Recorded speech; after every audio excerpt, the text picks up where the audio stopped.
Nityananda Shri Advaita Chandra Gadadhar Sri Gaur Bhaktarinda Hare Krishna Krishna Krishna Hare Hare Hare Ram Ram Hare Hare. This is questions and answers, February 26th, February 26th, 2024, Sunday Satsang. Jaya Radhe.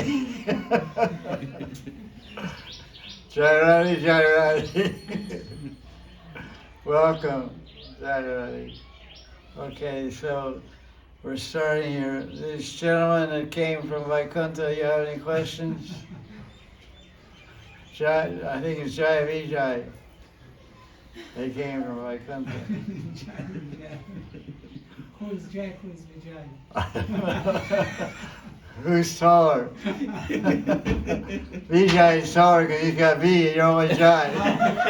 Jai is short, Vijay is taller. Vijay. V means excessive, extra, so Vijay is bigger. So if you're taller, you're Vijay. You want a surprise with you, huh? You want Jai Radhe? Nice. Your husband is Satya? Satya. Satyavati Sutta. Satyavati Sutta. Yes, it is. Yeah. He's here? No. Oh, too bad. Like that was darshan. Okay, let's see. Let's go. Questions. Go ahead and have any questions? So actually you settled the subject about Kamyavan, duplicated places of pastime. Why Lord Chaitanya did that? Just to stress Vrindavan's importance, or? Well, the question is that when you go to Kamyavan and you meet a Brahmin from Kamyavan, it's on. When you go to when you go to Kamyavan and you meet a Brahmin from there, that's the Tirth Guru, he'll describe Kamyavan. He'll say Kamyavan is Gupta Vrindavan, Adi Vrindavan. So when we're coming from this side, we kind of be bewildered. We say, what does he mean? It's hidden Vrindavan, it's original Vrindavan. Because it is the original Vrindavan. 5,000 years ago, Nanda Maharaj lived in Kamyavan. And when you go to Kamyavan, on the top of one hill, there's a palace there with 84 columns. It's called Chirasi Kamba. Chirasi means 84, like they say Chirasi Kosh frequent Rajmando. 84 square miles means 84 kosha means 168 square miles. 84 times 2. One kosh is 2 miles, 2 square miles. So Nanda Maharaj's palace was there. Yamuna also flows from Kamyavan. So Krishna has pastimes. He killed many demons in Kamyavan, and he had many Raslila in Kamyavan. He met the Gopis in Kamyavan. So many pastimes. All the pastimes that happen in Vrindavan also happen in Kamyavan. That's why it's called Gupta Adi Vrindavan. You can read Skanda Purana, old ancient Puranas describe so many lives in Kamyavan. Vrindavan, the whole Brajmandal is called Vrindavan. Place of forests, 12 forests of Vrindavan, and one of the forests is called Vrindavan itself. Vrindavan forest includes Nandagram, Yavatgram, Varsana, Sevakund, Nidibad, Yamuna, Giriraj, Radha Kunda. That's the forest of Vrindavan. But then in the whole Brajmandal, there's 11 other major forests and 132 small forests called Ubhavans. So somehow when Chaitanya Mahaprabhu came here, this is what the historians say, and the old Brahmins of Vrindavan describe, when Mahaprabhu came, he created so much popularity for Vrindavan, Sevakund and Nidibad, because he came here and he didn't, I don't even know if he went to Kamban, but he went here and then went to Nandagram and discovered Krishna Balaram in a cave. Maybe that Krishna Balaram he discovered in the cave came from Kamban. It's hard to say. So Lord Chaitanya made Vrindavan popular today, more popular than Kamban. Brinda Devi, original deity, was manifested in Vrindavan, ended up in Kamivan. She manifested in the Prachin Govindaji Mandir, where Radha Govinda manifested, first Brinda Devi manifested. So Brinda Devi went to Kamivan and stayed there because she's showing by staying there that this is Adi Vrindavan. The other deities went on to Jaipur and Karoli. Madan Mohan went to Karoli. Govindaji, Govinda, Damodar, Vinod, Radha Madhav, they all went to Jaipur. They just had darshan on them also. Radha Damodar, Radha Vinod, Radha Govinda, Radha Govinda, and Radha Madhav. They're all in Jaipur. So that's the riddle of Kamivan. And Kamivan is a beautiful place. There's so many places of leelas with the coward boys there, and so many places of leelas with the gopis. Ram Setu, and we went to those little facilities. Pandavas also stayed there for long. Pandavas also stayed in Kamivan. They didn't stay here in Vrindavan. There's no record. They stayed in Kamivan. And Rasa Muni went there to Kamivan, and that's where Draupadi used Rakshay Patra to feed all his disciples. There are many leelas, all as many ancient leelas you read in Adi Varaha Puran, Adi Varaha Puran, Skanda Puran, all about Vrindavan, are describing leelas in Kamivan. But now no one even goes to Kamivan. All Gaudiyas just come to Vrindavan and think Vrindavan is the original Vrindavan. It's like a room inside a room inside a room inside a room, you know. You go one room and say, this is the extent. Well, there's another door here. You know, doors to eternity, you know. You go in that door, wow. I thought there was only one room. Now there's two rooms. There's a door to the second room also. You open this room, you open the door to the second room. There's a third room, and it goes on for infinity. It's called parakosha, compartments, different parakoshas in the spiritual world. You go through one door, it's Dwarka, and you go in Dwarka door, you see another door. Don't open this door. You open the door, you're in Mathura. And then you get in the room where it says Mathura, there's another door in that room that says, don't open this door. Let's open it. You open the door and it says Vrindavan. You get in the Vrindavan room. There's a door that says, don't open this door. It's a secret. You open the door, you're in Kamivan. Then you get in Kamivan, and it's dangerous because in Kamivan all your desires are fulfilled. Yeah. Kamivan, it's a forest of desire. So then you get the ego. It says, don't open this door because your desire will be fulfilled.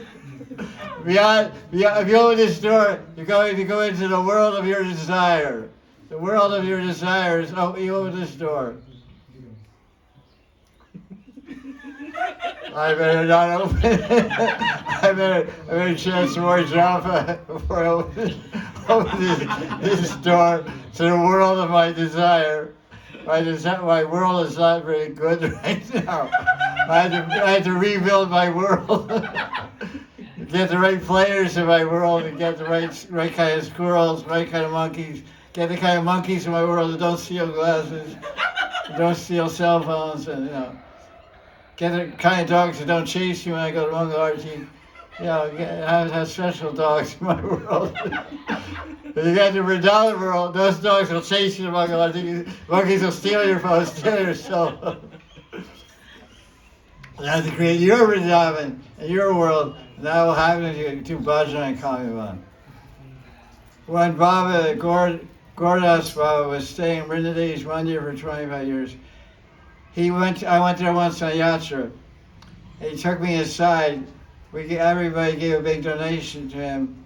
And he took me in the kitchen. He said, I want to talk to you. So he took me in the kitchen. He spoke Hindi. He said, listen, I'll tell you, see, you're chanting Gopal mantra? Clean Krishna Govinda? I said, yes. Do you want to really see Govinda? You have to come here for 1 week and do bhajan at the feet of Vrindadevi. Come here for 1 week and do bhajan at the feet of Vrindadevi, and you'll get that darshan of Govinda. So he's been there for 35 years, he's gone now. He did bhajan. I said, okay, we'll take a rain check on that. So I never did it, but it's still in my mind to do sometime. You know, because when someone Vairagi sadhu tells you something, it has some meaning. So I respected that. So there's two options here. I can move to Vrinda Devi, move to Kamivan, or I can take a Tulsi plant in my room. Do bhajan in front of Tulsi, who is also Vrinda Devi. And for 2 weeks without coming out, without eating, and maybe I'll darshan also. I don't know. But I know that whatever my guru said will come true. Because everybody can be your guru and nobody can be your guru. Everybody can be your guru, then you're like the Avadhu Brahmin in the 11th canto of Bhagavatam. You have 28 gurus. Or you're going to be 8 guru, 8 nishtha, 8 nishtha and 1 guru. Because your Diksha Guru should give you Shiksha, Diksha, Siddha Pranaya, he should give you everything. So then your guru is, it's like you don't marry 10 guys. You marry one husband, one wife, and you work out your life with that person. So with one guru, you work out your life. You can have 6 gurus, but even Jiva Goswami says in Bhakti Sandara 238, the Shiksha Guru should just be a mirror image of your Diksha Guru. It should be a mirror image. If it doesn't fully reflect your Diksha Guru, then you should find someone else to be your Shiksha Guru. It's not like a mixed bag, cherry covered chocolate with cherry inside, chocolate with pineapple inside. No, it's one flavor. The Guru should have, a Shiksha Guru should have the same flavor, same bhav, same aspiration, same conception of tattva, same everything with the Guru. He just amplifies the presence of your Guru. This is teaching Jiva Goswami part, so that's pretty important. And you'll find people like that. When you hear lectures, it's not a rare thing. You have to find the essence of your Guru when you're hearing some lectures from someone. If you listen to that person, if you say, my Guru would say something like this. My Guru thinks like this. My Guru is like this. Then you're locked into the same vibration. Then you're on the same page, as they say nowadays. So I asked my Guru to explain this verse to me. He said like that, because I saw he was listening to some different sadhus from Vrindavan in Hindi. And he was watching their class on a cell phone. And some of them weren't Gaudiya Vaisnavas. They were Vaisnavas, Ramanandi sadhus, and others, worshippers of Ram and Sita Ram. I said, they're not Gaudiyas, so how it fix together? He said, I see there, because he's a pundit, he said, what they're saying, they're also quoting from our books, they're speaking like my Guru spoke. I find that my Guru is speaking through them. So I feel comfortable with their vibration. So that's the way to judge it, how to choose Sangha. He gives very specific directions how to choose sadhusanga and whom to hear from. That's kind of an expansion on a Kamivan question, but that's the way it goes sometimes. So let's see. Any other question? Sir, you have a question?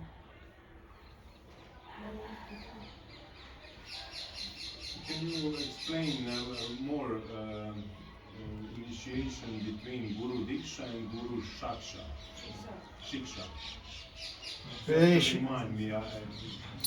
Relation between Shiksha Guru and Diksha Guru. Yeah. Diksha. Yeah, Diksha, I mean Shiksha. What is the difference? He's asking what's the difference between Shiksha and Diksha Guru? What's the difference? Thank you for that question, nice question.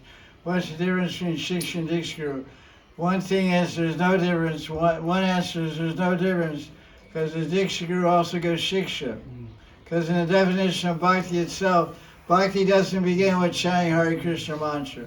Bhakti doesn't begin with selling Bhagavatams in the Safeway parking lot.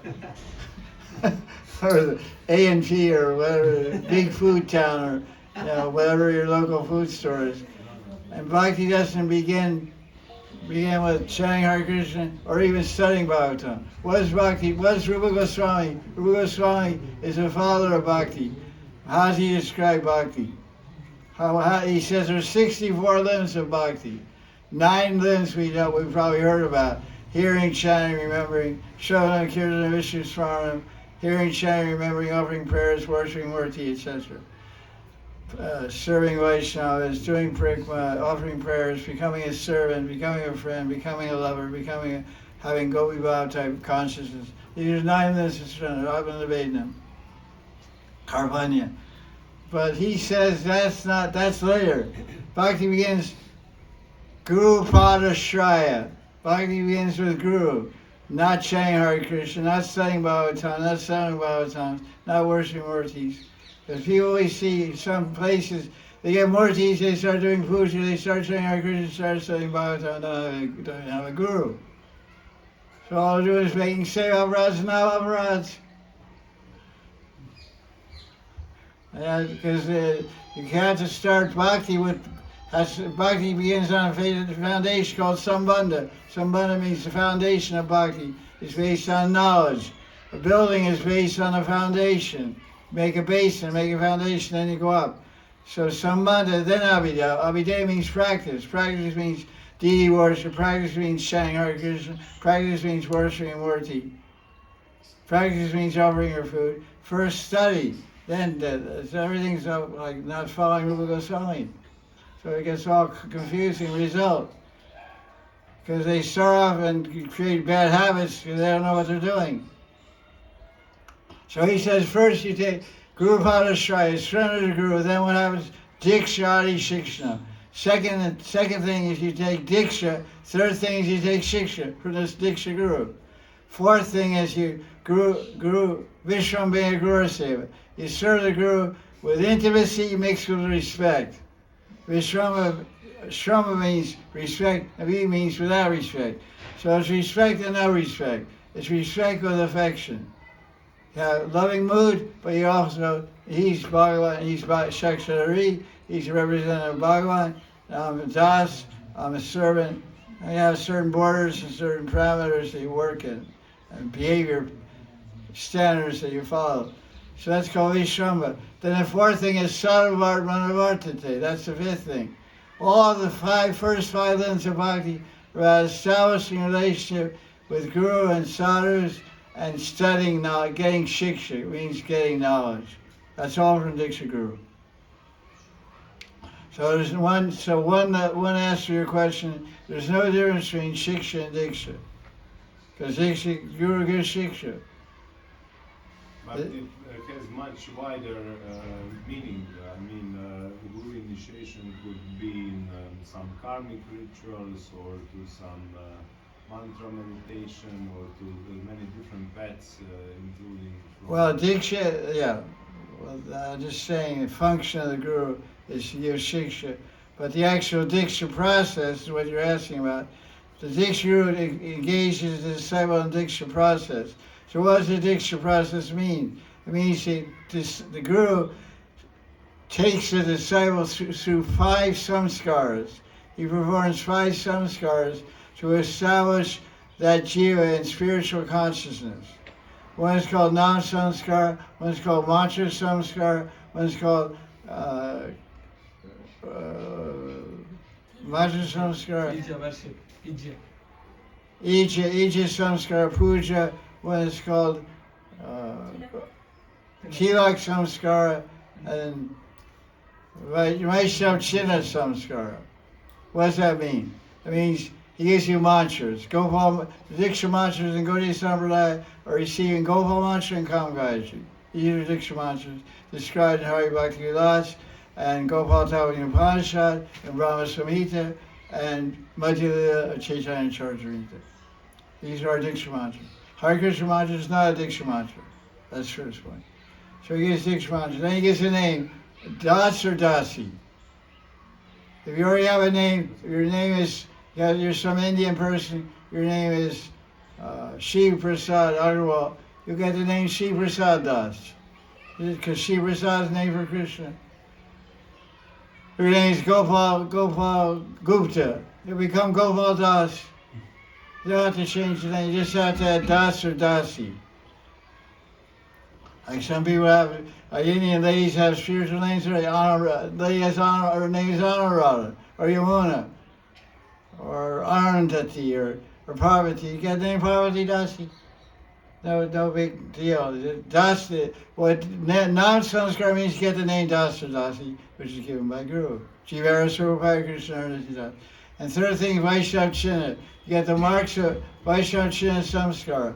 If you take South Indian Vaishnav Diksha, you get branded on your shoulders with a hot brass rod. They put a tattoo, like a tattoo, they melt into your shoulder. They put a chakra and a conch shell, right and left shoulder. For men, I don't think. For women, they don't do. You know? Yeah, women also they do.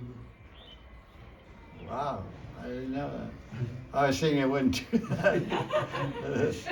That's pretty austere. I mean, women, men can bear pain, You hear about men kshatriyas, don't hear about women kshatriyas too much. Okay, whatever. So, you get, that goes off all the time. Thank you. So you get the chin, the kantimala. We don't get concho branded on our shoulder. Concho chakra. But we get the Guru gives us kantimala. Then we urva pancha tilak samskara.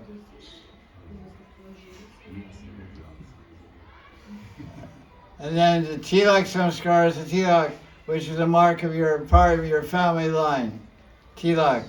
Vaishnava tilak is Urdhva Pancha, and Shiva tilak is horizontal. I don't know what a horizontal word is. How do you say horizontal? In Sanskrit, Hindi. That's Shiva tilak, and this is Vaishnava tilak. Urdhva means going up. Urdhva going up. So that's it. So when you get the Diksha mantras from the Diksha Guru, those mantras establish your relationship with Krishna. Definition of Diksha is defined in Bhakti Sandara. You get Bhagavad Srup Gyan, and you get the Bhagavad Srup Vishesh Gyan and Atma Vishesh Gyan. The Guru, in the Diksha mantras, the Guru gives you specific knowledge of your relationship with Krishna and specific knowledge about your identity as a jiva. And in Atilita chapter 6, Lord Chaitanya describes Diksha. Diksha Kali Atma Samarpan. He says, Diksha Kali Atma Samarpan Siddhananda Mahadev. Chit Ananda Mayadeha, a Prakriti Deha. When you get Diksha mantras, your body becomes spiritual body. Because in that spiritual body you serve Krishna. So this only the Diksha Guru does this. Shri Guru doesn't do all this. You understand what I'm saying? Yes. So Shri Guru just gives you some more instructions how to understand everything that Shri Guru did. But generally Diksha Guru will give you all the shiksha A to Z, and that you're like one good shopping mall. You go one shopping mall, you get food, you get clothes for your wife and your kids and yourself, and you buy your food and your dog food and your parakeet food and your canary food and your fish food for your fish tank and your turtle food for your turtles, pet turtles, cat food, whatever you need, you get in one big mall. So you have one proper guru, you get everything from there. You get Bhakti Tava, you get Bhav, you get Ras, you get Siddha, you get everything from one guru. But in the absence of Diksha Guru, then who do you take shelter of? And then Rupa Goswami and Jiva Goswami give specific guidelines how to choose your next teacher, next mentor. In the absence of, if you need one, in the absence of a guru. If you feel the absence of a guru. Some people, after the guru leaves, say that he didn't leave. It's called aprakat. Aprakat means not manifest. Guru never dies. Guru never lives. Living and dying is material concept. Guru is nitya. Jiva is nitya. Bhava is nitya. And the disciple's relationship with Guru is nitya, eternal. So Guru manifests one time, manifests once to the jiva, and never becomes unmanifest.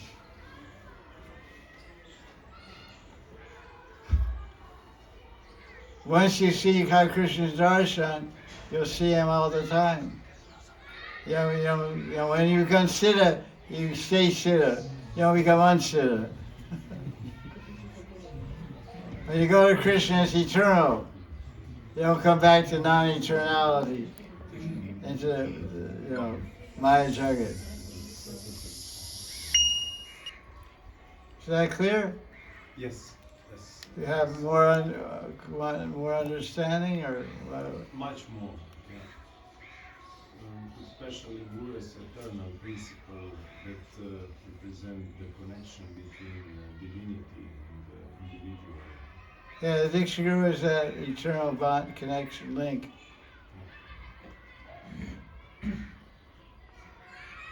You mentioned the word principle, the Guru principle, and some acharyas, they take it, like Narottam Das Thakur and Lokanath Goswami. Narottam writes a bhajan about Guru, and he uses specific words in Bengali which are in present tense. He says, Chaku Dano Diliye Jami Jami Prabhu Say. And this word say, S-E-I, means you are my master, you, Lokanath Goswami, are my one and only master, birth after birth. So there he's not talking about principle of Guru, he's talking about the personality of Guru named Lokanath Goswami. So from the conception of Narottam Das Thakur, my Guru explained to me that the disciple-Guru relationship is nitya, that the Guru will come back life after life until the disciple gets liberation. And ISKCON founder, Srila Prabhupada, presented this same idea. When disciples asked Prabhupada, when you leave, you go to the spiritual world, what's going to happen to us? Will you come back for us? Will you come back for us until we get liberated? And Prabhupada said, yes, I'll come back, but don't make me come back. Do your work, do your business now, finish your business, become pure devotee this life, and come to me, come to Goloka and join me. You all guys come up here, I'm not coming back there. Don't make me come back here. I'll wait up there for you to come to see me. So get it together, get serious. But he said both things. He said, I'll come back, and I won't come back. So the idea is that you're saying it's a principle, and some people present it like that also. Some acharyas say the Guru gets liberated, he doesn't come back. But Chandogya Upanishad, which is quoted, I have the whole book in my locker, in the third part, it says, when one becomes siddha, when a jiva becomes siddha, becomes sadhana siddha, he can expand 1, 2, 3, up to 1,020 different forms. So when if the Guru does go back to the spiritual world, as he leaves the body, we assume that he does. So say the Guru goes to the spiritual world as he leaves his body, he can stay in the spiritual world and siddha through, and also expand in another form and come back next life and catch you, and pull you by the beanie, by the seeker, whatever you got hanging up there. Whatever you got up there, seeker or beanie, whatever you got there, and pull you up there. Baba! Sannyasi Baba! Jaya Radhe. Welcome.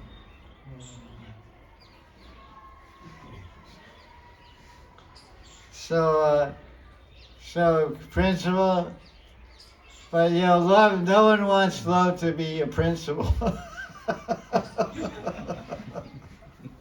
Love is a principle. Love the principle, not the person. Love is a feeling which is generated by living beings. I said living beings. That includes cats, dogs, mice, monkeys, dogs, lions. People love lions, tigers. If you have pet tigers, pet lions, you see. They have movies about it all the time.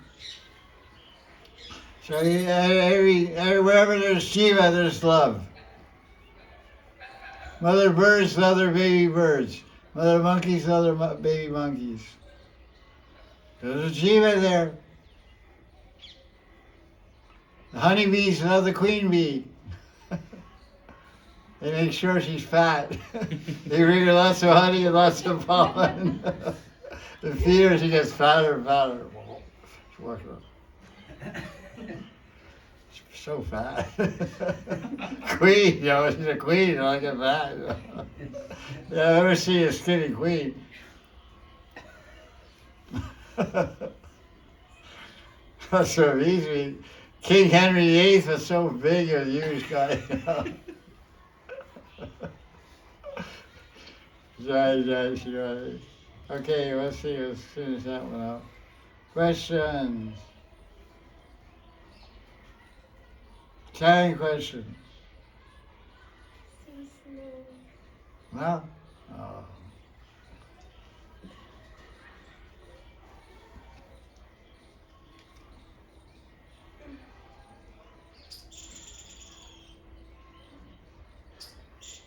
Radha, you're a smart person.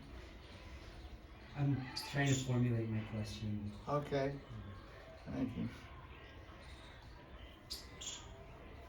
Shivaratri is coming, so maybe it's worth mentioning importance and speciality of Shivaratri. Too early.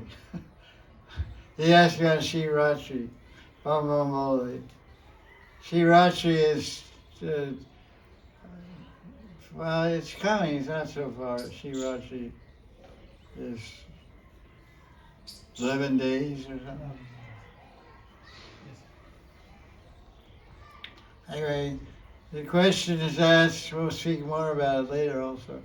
Question is asked about Shivaratri, the importance of it. We had this former ISKCON, I was an ISKCON member, we never really heard much about Shivaratri until we came to Vrindavan in 1987. But it turns out that Shivaratri is a very important day for all Vaishnavas. Because in the 12th canto of Srimad Bhagavatam, it says, Vaishnavanam yata shambhu. There's that verse. See if you can find that verse here. Maybe, I don't know if it's there. Vaishnavanam yata shambhu. 12th canto of Bhagavatam. It says, of all the Vaishnavas, Shambhu is the best. Shambhu means Shiva. So in Hari Bhakti Vilas, Sangha Swami quotes it in Puranas. 12th canto, chapter 13, verse 16. Nimna ganam yata ganga devanam achuto yata vaishnavanam yata shambhu pranam idam tata. Ganga is the greatest of all rivers. Achyuta Sri Krishna is the supreme among all devatas. Of all the Puranas, the Bhagavad Purana is the greatest. Among all Vaishnavas, Shiva is the greatest. This is Sutta Goswami instructing the sages at Naimisharanya. Sutta Goswami spoke the Bhagavatam to Shukadev, to Shonaka Rishi and others. And when he was speaking the Bhagavatam, who heard him? Sonaka Rishi and others. What about Vyasadeva? Yes. Vyasadeva also heard the Bhagavatam. From Sukadeva Goswami. No, Shukadev. Sutta Goswami taught Shonaka Rishi. Yes. Yeah. And So how did Vyasadeva learn Bhagavatam? From Narada Muni? Vyasadeva heard Bhagavatam when Sukadeva Goswami was speaking. Vyasadeva, Narada Muni, everyone heard it. And Sukadeva Goswami. Yeah, he's painting the painting there in the front of the Bhagavatam. Vyasadeva is sitting there. Yes. So Vyasa heard from his son. But the story is that Vyasa spoke to Bhagavatam to his son.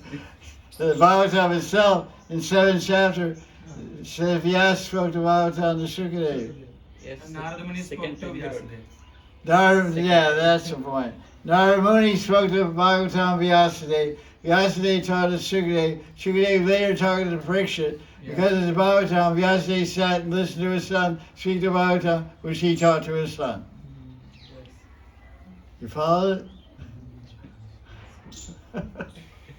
She Sukavacha. So it's Bhagavatam is very popular.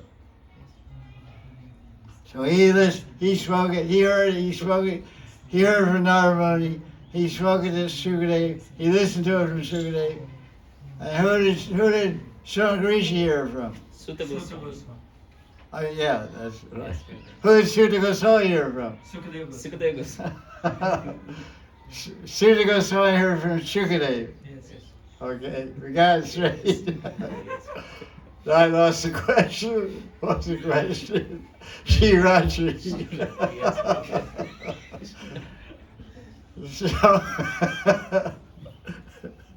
So Son Goswami explains that Vaishnavas, he has a very interesting verse in our Bhakti Vilas describing this Vrat.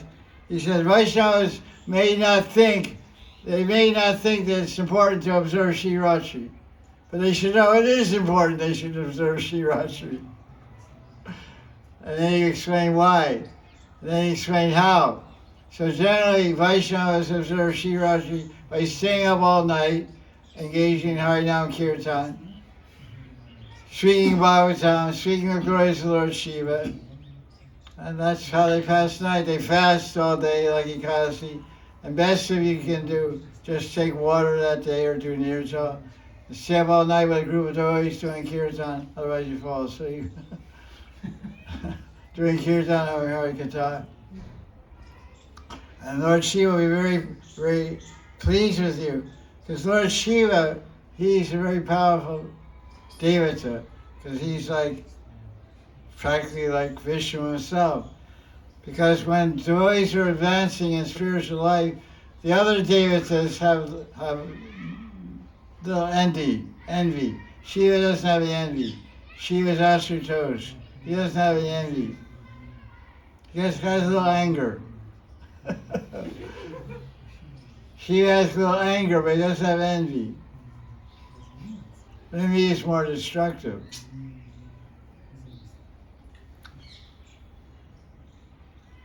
Anger can be controlled, but envy can't be controlled. It's very difficult. So, when the devatas get envious, Indra gets envious, other demigods get envious, you're making spiritual advances, you're going to take over my throne. So he sends obstacles to the devotees. But Shiva, if Shiva is pleased with you, he protects you from the obstacles of the other devatas. Shiva is known as a Digpal. Digpal. Digpal means protector. Dig means direction. He protects the devotee from different directions. Shiva lives in the northeast section. The northeast corner is represented by Shiva. Southeast corner is controlled by Agni. East is controlled by Indra. West is controlled by Varuna. Southwest is controlled by Yamaraj. Northwest, North is Kubera. Kubera. Southwest, Yamaraj. South is Yamara, southwest is Nairuti, demon. Nairuti, demon. And south is Yamaraj. Yes. That's why I say you should point, when you sleep, you should point your head to the south, not your feet. It's not good to show your feet to Yamaraj. He may take offense. grab you by the feet, take you to hell, literally. And the east is Indra. So we go for our head to the east. We see our head facing, pointing east or north. If you put your feet towards Indra, what happens? It'll crack it in half with a thunderbolt. Your head's like a rock, you know. Head's like a mountain peak. Head's like a rock, and he throws thunderbolts at rocks. You're rock-headed through, like Rikasura, boink, crack your head. So Shiva, we should be. So when we do Shivaratri, we get the protection of Shiva. Digpa means protection. Gopal means protector of the cows. So Digpa means dig means direction. So all these directions, any of these devatas make envious and try to break our brahmachari bread, break our Kartik vow, break any Ekadasi bread. Because they think you do this tapa, you do this austerity, you're going to get some sukriti, some power, and come and take my position. Shiva doesn't have any position, so he doesn't have any envy. Shiva has no position. He sits on a snowbank. Has no palace to worry about, someone taking their palace. He doesn't have to worry about someone taking his silk clothes. He wears a tiger skin. He's Nagna, he doesn't wear anything. He has ashes. He doesn't have to worry about some demon conquering his kingdom and taking his 250 pairs of shoes and 300 silk outfits. He just has ashes. So he's going to steal my wardrobe, steal my ashes. Some demon takes over my kingdom to get in my treasury, the king's treasury. Big trunks full of gold and rubies and diamonds. He has skulls. His treasury is necklaces of skulls. Whose skulls are they?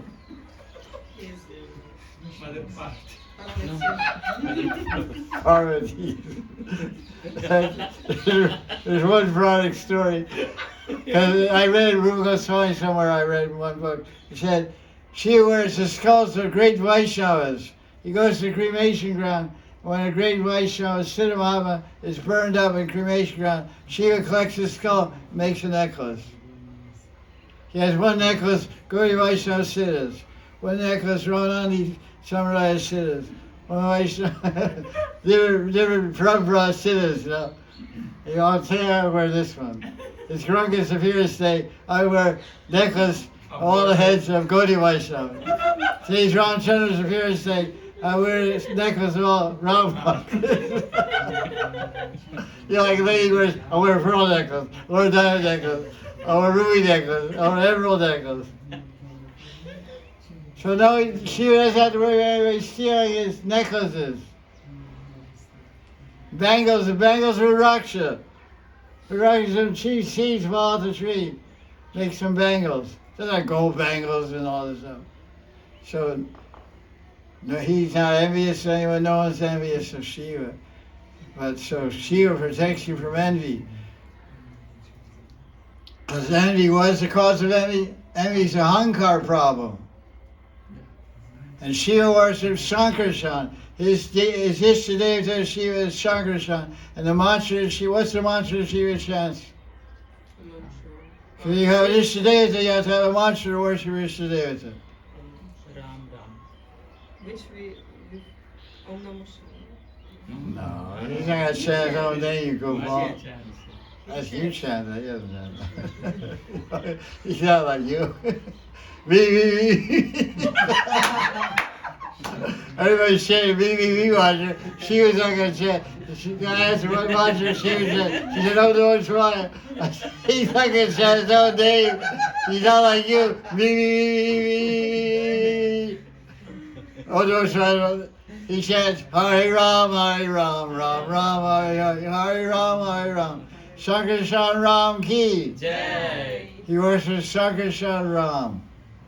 And that's his mantra. No Hare Krishna, no thank you. Hari Ram, Hari Ram, Ram Ram, Hari Ram, Hari Ram. So he's a very wonderful personality. Everybody paints him blue. When they paint Shiva, they paint him blue, paint him dark gray. What color is Lord Shiva's body? White. White, gold. Right. white gold. White is gold. Karpura Gauram. Karpura Gauram. Huh? Karpura Gauram Karunavatam. There is one sloka Gurudev on Shiva. Oh, nice. Karpura, Karpura Gauram Gauram. Karunavataram. white gold. Gold. Nice. Yeah, I read his gold. But he's covered with ashes, so he's kind of gray color, you know. So if somebody has golden skin, they're really usually flashing around, you know. Look yeah, you go and get a nice suntan, you want to show your suntan, you know, look good, you know. Look at good suntan. But she was, oh, this is not good. I'm all Goldilocks, you know, all shiny gold. I'm looking too attractive. So, nice, you know. Dreadlocks, you know, like. And when you read the Bhagavatam, you read about different personalities in English, and you see paintings in some Bhagavatams. They show like Kapil Muni. They show a fair golden person with long, straight, reddish brown hair. And in the Sanskrit it says Kapil Muni had jata. Yes. Kapil Muni had jata means like unwashed, you know, just long hair. You don't wash it, you never wash it. It's just called matted locks, called jata. When you see paintings, you got straight blondish hair. And Sukadeva, all of them had Rishabhadev. I forget, one of my teachers told me once. They all had they all had jata, they all had matted locks. Because they're not brushing their hair every day, you know. They're not doing bhajan, they're doing meditation. It's there. Everything just grows, you don't worry about it. It says jata, jata kesh. Jata kesh really means strong, you know, shampooed and hair conditioner hair, you know. herbal hair conditioner, you know. Shiitake, haritaki and amalaki and shikaki or shikakari, you know. They don't care. So Shiva's hair is like that. He's actually a really handsome person, you know. Because Parvati is the most beautiful person in creation except Lakshmi Devi. Most beautiful of the Devis is Parvati. When Shiva came to pick up his Parvati for the marriage party, when he came to Daksha's house, he came riding on a bull, and Shiva was intoxicated. The bull was intoxicated. Wild red eyes, and all his partners came with him, all Shiva, boots and praises and ghosts. One guy had one eye, one guy had one leg, one guy had one horn, and they're all kind of ugly characters, you know. All their friends and associates, they came for the wedding of Shiva and Parvati. Shiva pulled up in his Ferrari, you know. It wasn't a Ferrari, it was this wild bull, Nandi. And Parvati's father came out to greet him, and he fainted. he fainted. He went boom. He fainted. He said, "My God." They called the royal physician. He got some ammonia sulfate or something. Put it on his nose. Broke out. He came to us and said, "It's okay."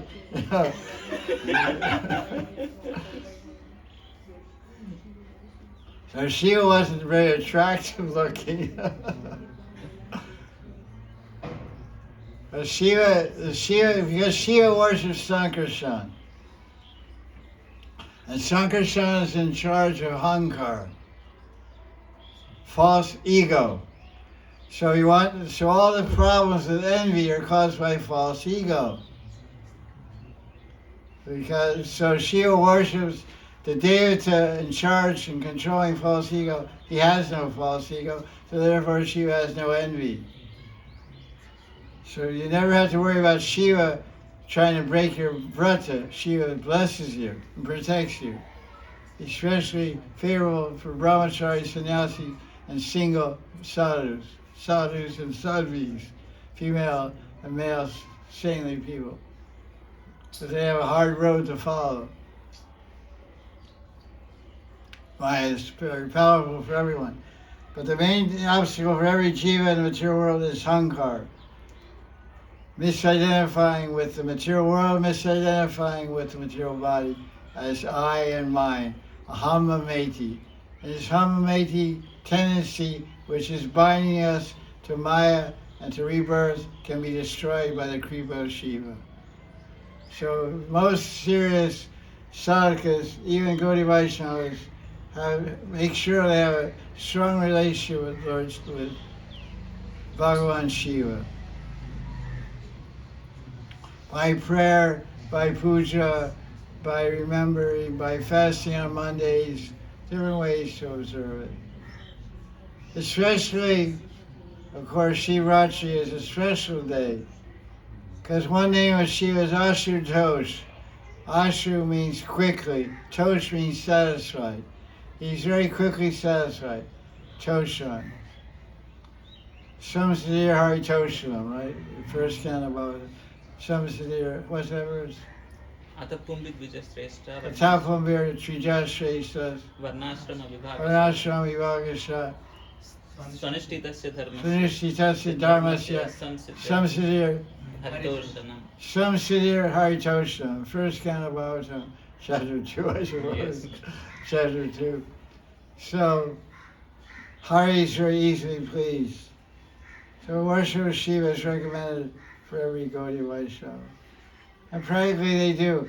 When you go to, if you live in Vrindavan, if you go on Shivratri to Shiva, to Kovishwar Shiva temple, you'll see every leading Goswami from Vrindavan will come there. Every single leading, all the Radharaman Goswamis, all the Bhangavihari Goswamis, all the Radha, every single Goswami and Mahant and Sadhu and Guru from Vrindavan will go worship Kovishwar on that day. And one other tip, in the month of Shravan is August, September? Yes. August, September is called Shravan Maina. This is called the month, the 3S month.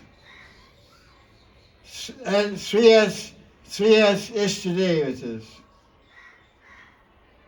Sham Sundar, Radha Sham. Shani, Shiva. This is the month to worship them. All the Shani mandirs, all the Shiva mandirs, and Shamasundar mandirs will do special puja and special darshan in the month of August, September. So Vrishvasis, during that month, every Saturday, they all go to worship Shani on Saturday. And they all go to worship Shiva on Monday. And they worship Shamasundar every day.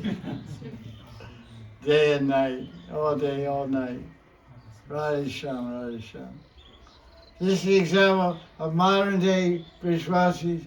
This is the example of 50 years ago of Vrishvasis. This is the example of 5,000 years ago of Vrishvasis. Vrishvasis have been worshipping Shiva and Shani for 5,000 years. Shiva, Shani, Suryadev, Parvati, Durga. Radharani worship Suryadev, Chandravi worship Durga. And Nadaraj worship Nrsimha Bhagavan, and Lakshmi Narayan. So they all have their Ishtadevatas. But everybody worships Gopal. Krishnaya Vasudevaya Devaki Nandanaya Nanda Gopakumaraya Govindaya Namo. He's number one number.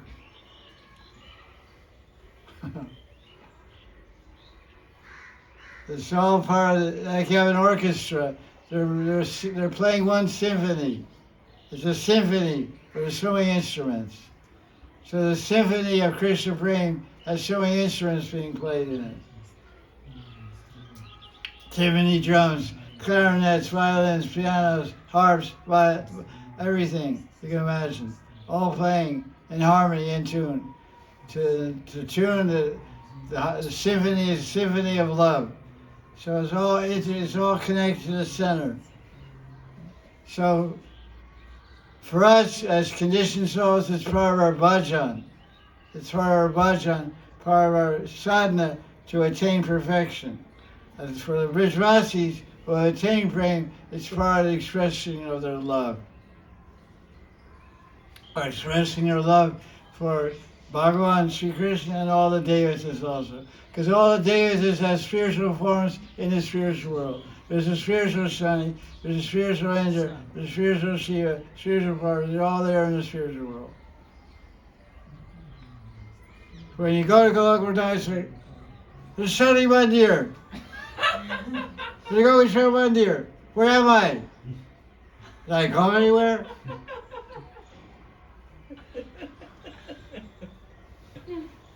Did I really, I'm here?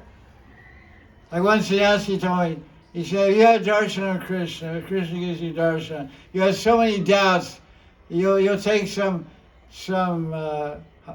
rubbing alcohol and some cotton, you'll go up to Krishna, pour it on his arm, and rub cotton on it to see if the blue polish comes off.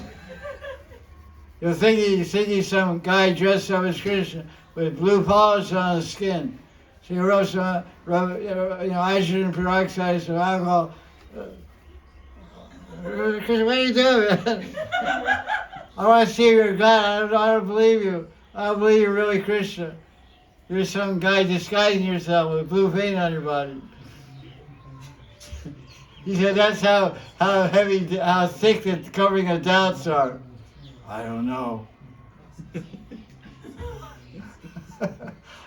Doubts make your head come down, your eyes close halfway up.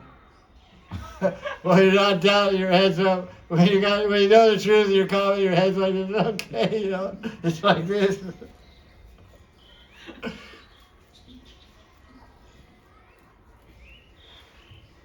Shankar Bhagavan ki jai. Bam bam bole. Har har bole. Maha Shivaya. Namah Shivaya. Namah Shivaya. Har har bole. Namah Shivaya. Namah Shivaya. Namah Shivaya. Jaya Mahadev.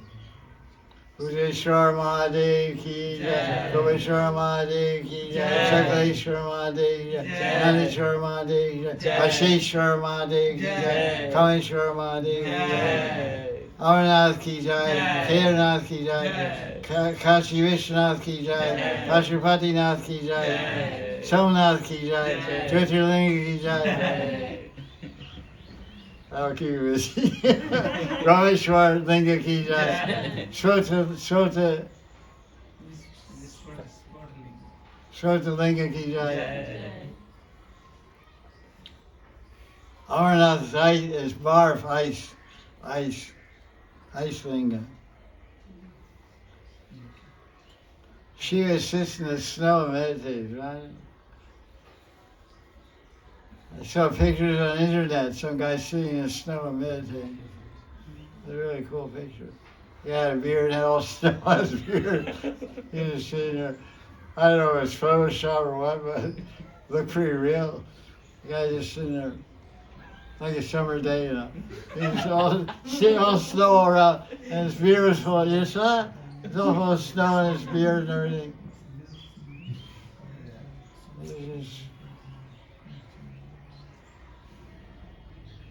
I just saw it like last week. Namaste. And she was like that. That guy had some clothes, he had some saffron cloth on. She has nothing.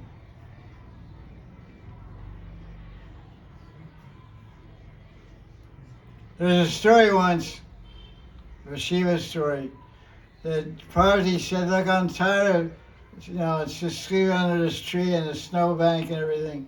All the other devotees have big palaces. We should have a house, a nice house. I'm a woman, I need a nice bed and nice house, kitchen and sink and everything, So can't you do something besides sit under this tree? It's in front of us. Oh, you want a house? How many rooms you want? Oh, I don't know, 50 rooms. Okay. And then a big palace appeared. So then They moved in.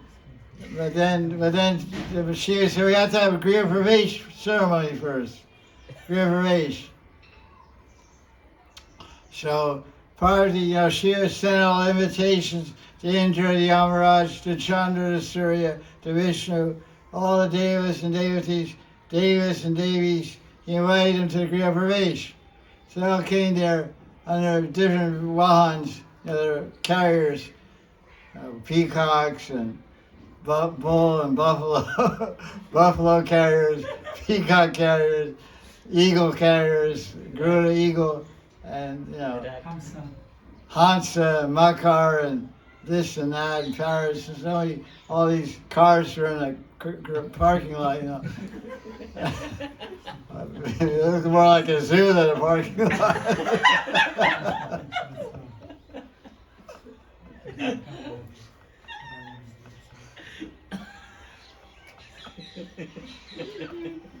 Sorry, excuse me. So they had a big feast and dancing and singing, and everybody had a good time. And then the devotees were leaving. They said, "Listen, we're supposed to give some donation. You had a bandar, you fed us. We danced. We had nice food. We had good. Well, we had to have some donation." He said, "Well, I don't have anything. I just have some ashes. I'll give you some ashes." So he said, "All I have is this house, so I'll give you the house." So he donated the house to all the devotees, and Parvati and Shiva moved back to the snowbank. The devotees sold the house on the real estate market and divided out the profits. So that's the story of the brothers. So even they had a house for one night, and they were back in the snowbank the next day. She was like the leader of Tapasi, Vairagi,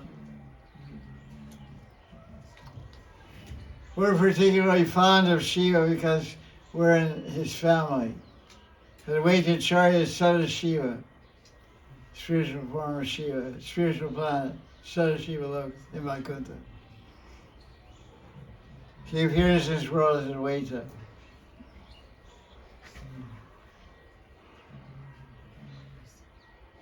Question.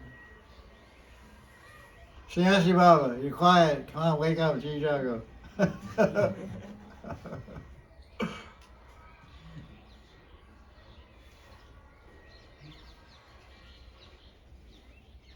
Another one? I don't have any question right now. Okay, nice. That's a good one, yeah. Sannyasi Baba. Vijay, I should say. Vijay Swami. Jai Swami. That was a lot, man.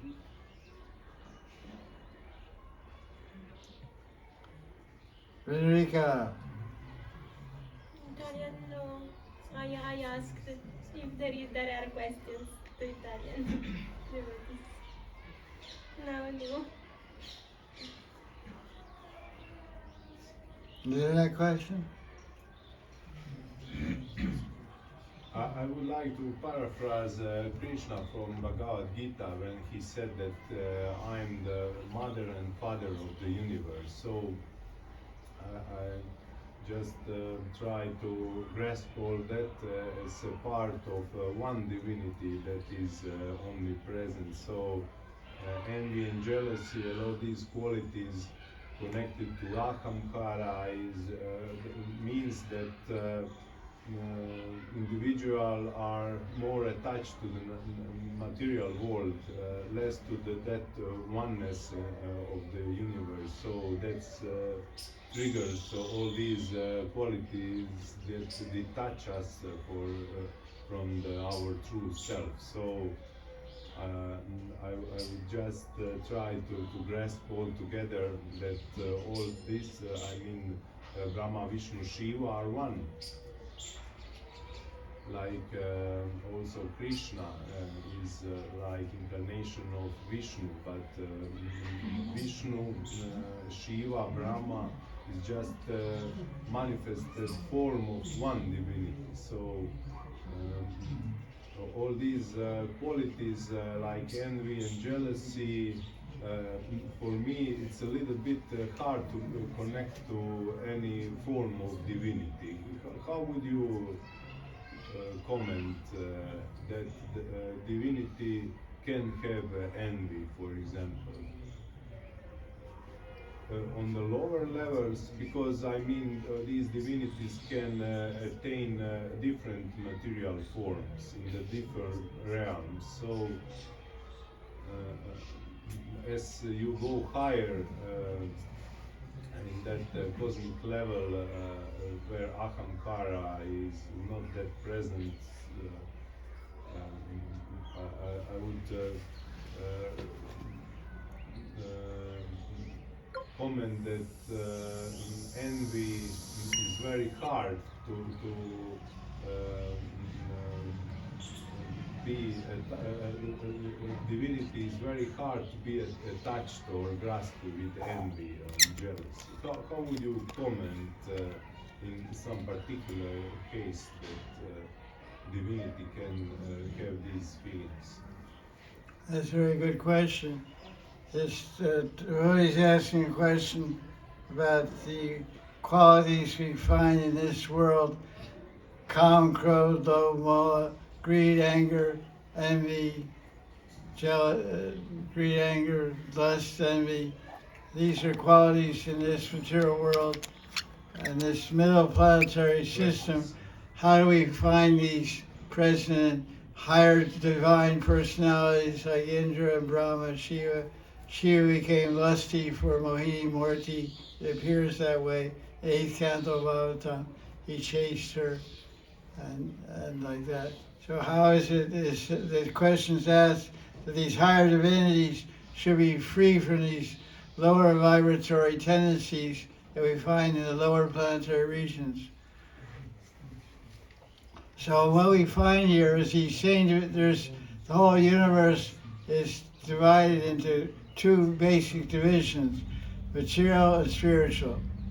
So in the spiritual realm, all these base qualities of lust, anger, greed, and envy are not present as we know them here in this material world. One side is spiritual realm and one side is material. So in the spiritual world, that's Vaikuntha and beyond. And all the devotees have their highest, perfect, most perfect manifestation of themselves in the Vaikuntha spiritual realm.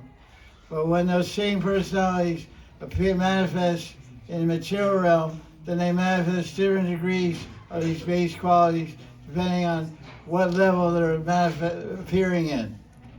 That's the way to look at it.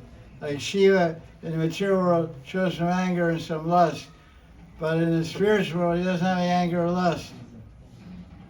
So those things aren't there. There's only love there.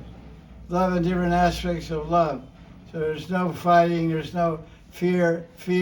Like in the material world, you know, Indra's get afraid of getting knocked out of his kingdom. Brahma, everyone has some fear. That's the material world. Although they're very high up there, we have so much fear here. We have fear of everything. They have just fear of losing their position. They don't have fear of death because they live so long and they don't even think about death. Although they also died. So they have their spiritual form and they're free from all these things. And then they have other forms and different levels where these are manifest. That's the way I look at it.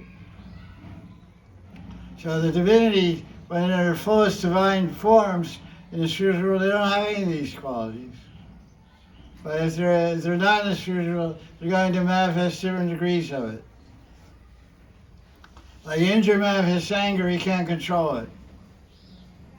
And Shiva manifested lust, he couldn't control it. But Brahma manifested lust, but he controlled it by his higher intelligence. Brahma lusted after his daughter. He lusted after his daughter. And so then with his intelligence, he threw out that mind. That mind produces lusty desires. So there's manas and buddhi. Buddhi is higher than manas. Manas is mind, intelligence is discrimination. It's beyond and above mind. Because he has so much shastra gyan, he was able to have a strong intelligence to control his wayward mind. So he said, the second canto Bhagavatam, so he threw out that mentality. He gave up that thinking process. and didn't chase his daughter, didn't enjoy with his daughter. But Shiva, he also became lusty Rohini. He was sitting with Parvati on his lap. He threw up Parvati and ran after Rohini. He couldn't control himself. So he's representing less degree of intelligence in this level. But in the spiritual level, everyone's liberated. And liberated means free from all these influences. That's what liberated means. There's no lust, anger, greed there. Those are all products of material mind and intelligence. They have in the spiritual realm, everyone has spiritual mind, spiritual intelligence, not subject to all these base lower qualities. Do you understand? Yes. The fullest of Krishna divinity, that same personality with the same name is there. He's free from all these liberties and limitations that we find in common people like us, you and me. We're way down here on Earth planet, and Shiva's way up there in Shiva Loka. He's chasing Mohini. We're chasing a girl in a nightclub, So what's the difference here, So I said, so it's like that. That's just to show you that the material world is like that. Even Narada Muni, Vishnu put Narada Muni in illusion, because Narada Muni got proud one time. Narada Muni said, my father fell down to lust, my brother fell down to lust, but not me. Narada Muni Bhajana Vina Ramana. I didn't become lusty. He became proud. He got hankar. My father Brahma, Narada's father's Brahma, he became lusty for his daughter. His brother became lusty for me. So the Vishnu said, why are you getting proud? So he made a Maha illusion. He put Narada Muni in illusion. He became lusty for some princess at the water well. He went to her. He heard this princess having a swayamvara. She was going to pick her husband from all the princes. So then Narada Muni said, I'll go there myself. So he went there to the assembly, the king's assembly hall. All the princes and kings from all the region were there to win the hand of the princess. So when Narada Muni went in there, Vishnu made his face turn into a monkey face. He got a monkey head. He had jata. Narada Muni has jata also. Long straight hair has jata. And so when Narada Muni's sitting there, he's not no mirror there. He's thinking of Narada Muni. You got a monkey face. You got a monkey head. And all the princes, no one's looking at him. No one's looking at Narada Muni. All looking at the princess. So no one saw him. He didn't see himself, and nobody else saw him. So then the princess came out and walked down the hallway to pick her husband from all the assembly of princes. So she walked out. What the hell is this? She said, Daddy, there's a monkey here. Throw this monkey out. The monkeys came from my spinal bar. What a joke this is. So they came to the guards and said, hey, come on. He said, wait, no, I'm not a monkey. I'm Narada Muni. They said, what do you mean you're Narada Muni? This monkey's Narada Muni. Imagine you go to save it because you're Vrindavan, and some monkey steals your glass. He says, hey, you monkey. I'm not a monkey, I'm Narada Muni.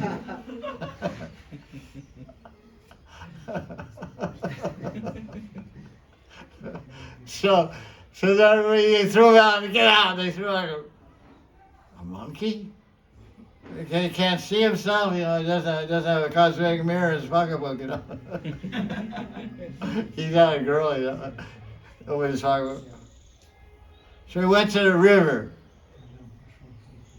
to wash his face, get all messed up and thrown in the mud and stuff, So he went to wash his face. He's like, oh, monkey, Bandur Narad, Narada Bandur. I'm a monkey. Then he folded his hands. You have to go, you go. Narada folded his hands. He said, oh, Bhagavan, oh, Narayan. What did I do? Then Narayan spoke to him. He said, no one can get free from lust. Don't think you're free from lust. Always be humble. Srinada peace, Srinada, Sarori Vasishna, Amanida, Amanidina, Kirtaniya, Sarari. You have to go, you can go. Yeah, it's okay. No problem. Thank you for coming. Jai Radhe. Jai Radhe. Nice question. Very smart guy. Yeah, nice answers. Thanks. Yeah, you're welcome. Everything. Thank you. Nice to meet you. Jai Nice to Radhe. meet you. Jai Radhe, Sham. Right. Yeah, he's like, what has she done? He's a long guy. He's now talking, he stood up. You can't, whoa. Jai Radhe, Sham.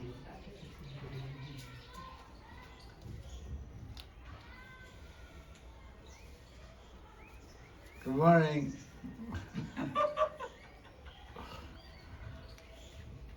Jai Radhe, Sham. What else? What time is it? 4:15. 4:15.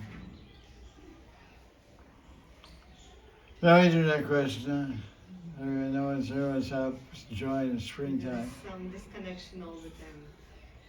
There is no sound again because of connection. They cannot hear. I have Is it to my phone problem? Or? No, it's connection problem. Not, Geo? Not phone, not anything. Is it Geo? You have Airtel. It doesn't matter. Doesn't matter which company. It's same. 5G. Okay. Connection problem, connection problem.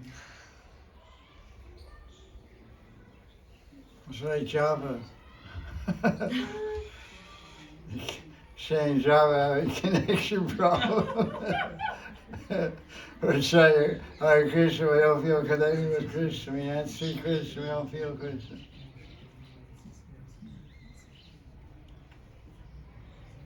Anything else? Any other question? Otherwise, call it a day. Any question? Sarah, you have any question? Your friend? No, no question. My friend, yes. Yeah, your friend. Sannyasi Radha? No, I don't have a question.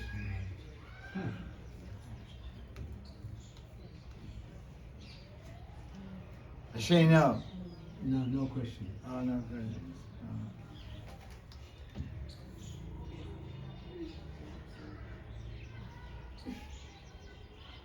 Question? Just one. What's up? Yeah, go ahead, please. This Shivaratri, is it the appearance day of Lord Shiva, or is it just the arati, or what is it? What is Shivratri? There's different Puranas. The question is, what is Shivratri? Why do we celebrate Shivratri? There's different Puranas and different conceptions and explanations of what that day is. Among the general Hindu class of people, they say that it's the marriage day of Lord Shiva, because marriages are done at nighttime. Ratri means nighttime, from 9 o'clock to 12 o'clock to 1 o'clock. 9 to 1 is like Ratri time. Technically, Ratri is from 10:48 to 3:36 in the morning. Go Ratri. Ratri means night, late night, Ratri. So it's called Shivaratri, the night of Shiva. So it's his marriage night, because people get married at night in India. That's the Indian standard nighttime. But I read in some Puranas, which I spoke in some of my tapes, that once Brahma and Vishnu went to visit Shiva on Kailash. And I don't remember exactly detail. Remember detail? Yeah, and Lord Shiva manifested in the form of a linga. Yeah, let me see if I get it right. I know that one. Lord Shiva, they went to see Lord Shiva, And he manifests, he appeared in the form of a linga, like a cylinder, a linga, like a column. And it was infinitely tall and infinitely going down. So Brahma and Vishnu, they went down to find the end of that linga, because Shiva turned into linga. So they went down, they couldn't find the end of it, and they went up, they couldn't find the top of it. They came back, and then they thought, this is a pretty amazing manifestation. And it's like, so Shiva linga represents Akshar Brahman, Nirgun Brahman, Akshar Brahman, infinite, unlimited Brahman. So then at that time, Vishnu and Brahma offered artik. They offered the first artik to Shiva in the form to honor his linga manifestation. So that night, that happened at night, happened on Shivratri. So Shivratri is the night that Shiva manifested the first linga form of himself, and the first puja was done by Brahma and Vishnu. This is told in Puranas. Maybe Shiva Purana also. Because Shiva says, Shiva Purana says Shiva is supreme. So that's that point would be established there by that Leela that Shiva is being worshipped by Vishnu and Brahma. So that's why some people worship Shiva and Shivratri to honor that day, manifestation day of the first linga, the first puja. But generally 99% of Hindus worship the day honoring Shiva's marriage day. Shiva and Parvati got married that day.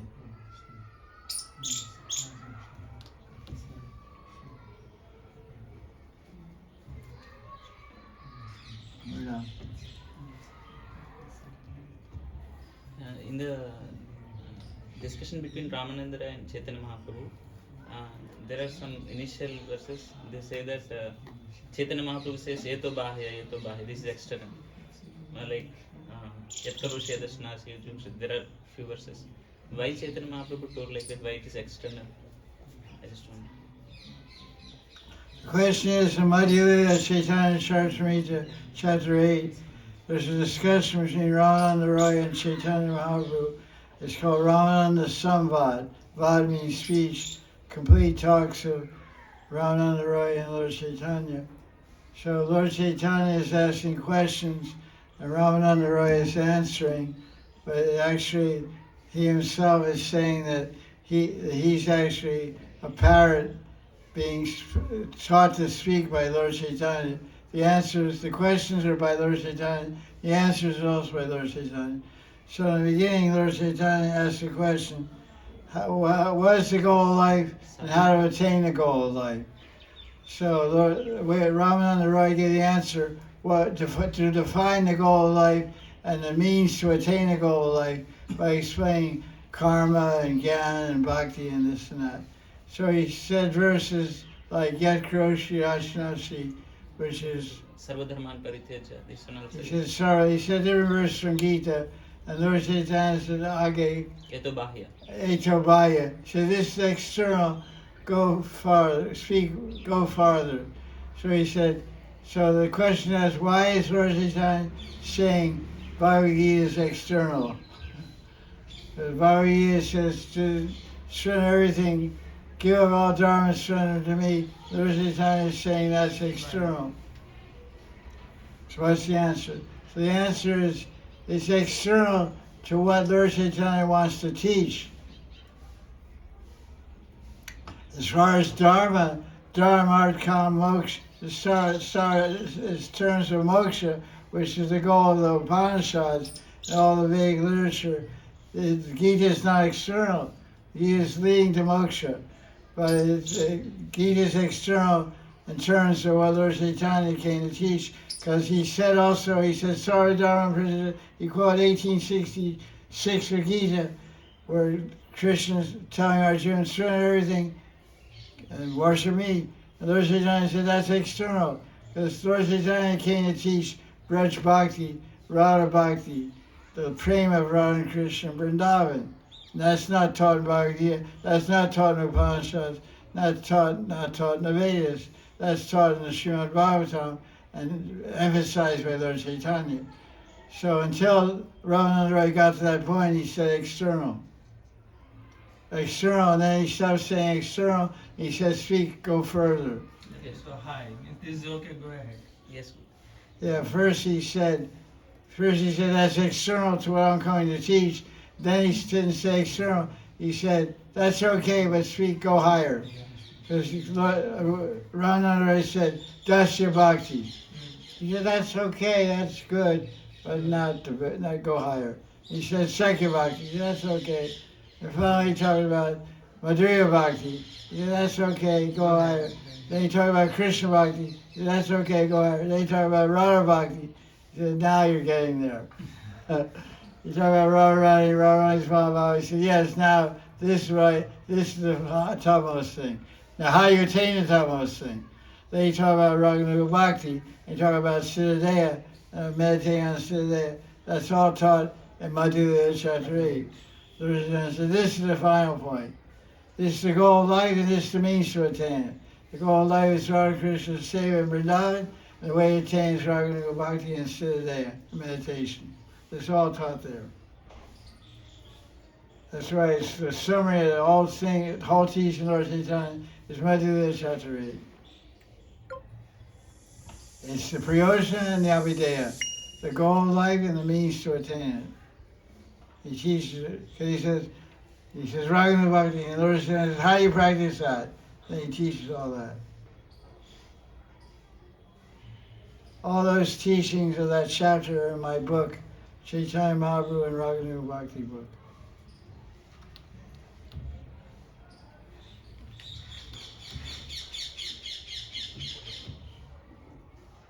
Any more questions?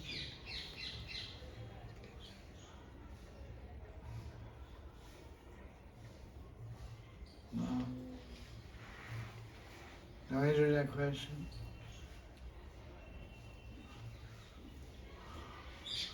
Jaya Jaya Sri Radhe.